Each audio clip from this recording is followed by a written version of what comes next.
Anong ginagawa mo dito, Chino? Ni hao. Dito ako. No. Dito ako kuha. Dagat ko. Aking dagat. Parang inihaw. Ito naman oh. Ang dami na nga dagat pumunta sa'yo. Hindi ka pa rin nagsawa sa dagat. Dagat pa rin ang iniisip mo. Hindi. Amin ang dagat. Ipaglalaban namin ang dagat. Dahil sa amin yan. Yan ang pag-asa ng mga kabataan sa sunod na henerasyon. Hindi ako alis dito hanggat hindi ko kuha dagat.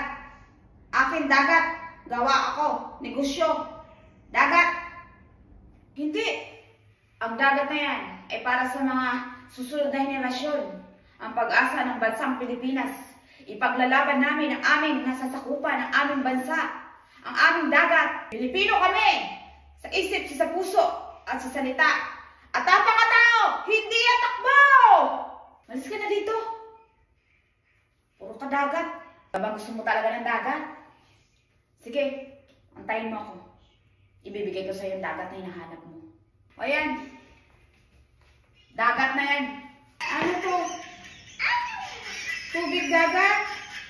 Gusto ko tunay dagat, hindi dagat dito. Tubig dagat. Di ba gusto mo ng dagat? Ayan. Malis ka na. Tubig dagat yan. Sa'yo na yung dagat na yan.